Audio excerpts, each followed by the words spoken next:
And welcome into Jags of the Roundtable. JP Shadrick, Brian Sexton, John Oehser. Big news late this week. James Sample, Jaguars safety out of the University of Louisville, a rookie with a broken arm, underwent surgery Friday. Where does this leave the free safety spot, guys? Well, it's a bum deal for him and for the Jaguars because he was starting to show through the OTAs that he was going to be a big part of the competition. You know, he really looks the part. He's broad shoulders, long arms, big hands, runs well, and people that I talked to this week said that when they watched the tape of him, the thing that stood out was his ability to tackle in the open field.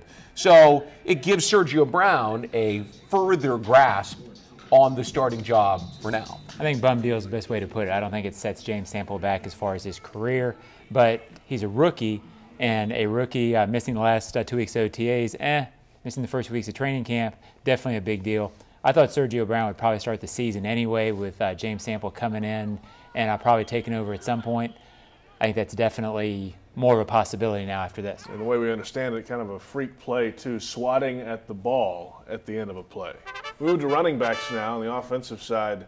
Is this group now with Yeldon here ready to contribute right away and really be a dominant running back group? I think they're by definition better going into next season than they were last season because TJ Yeldon's here, and I think that pushes everybody else sort of down the depth chart.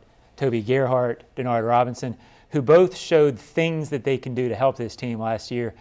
Now all of a sudden you're looking at them as reserves, as complements to TJ Yeldon. So I think it's a very good group, and I know you feel different. Well, I got to see it, right? I mean, last year we talked about the roles, you know, Denard and Gerhart, and I was geared up for Gerhart. Liked watching him stand that. Geared up for Gerhart. Yeah. Toby, call me. We've got a marketing opportunity here. But I got to see it, right? I mean, I like what I see from Yeldon. He's a smooth athlete. I think Gerhart figured out his role last year, especially in that second quarter of the Thursday night game against the Titans here, where he came in and was really pounding the ball strong. And then they came in and did some different things with Jordan Todman behind him. He's obviously a good receiver out of the backfield.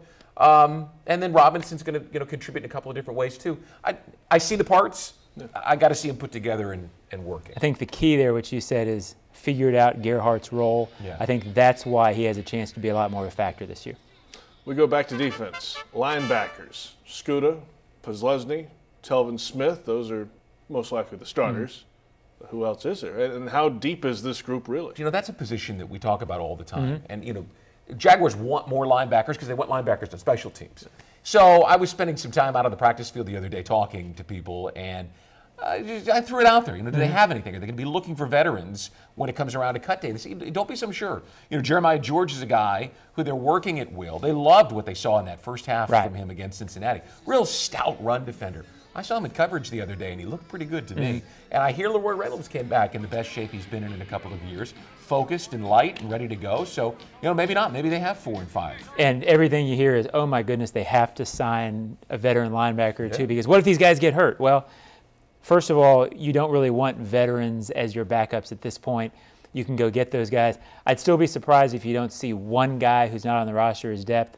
But I think Leroy Reynolds is the key guy that you're talking about there because he can be a big-time 4-core special teams type guy. And he's a guy who's got enough experience.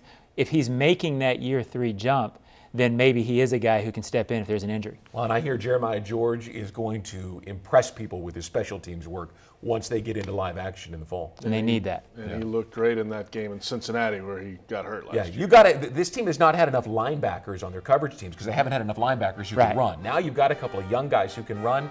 They're likely to be 4 and 5 this year. We'll see who can run next week. Final week of OTAs, 4 remaining. They're back in the field Monday. That's it for now on Jags of the Roundtable.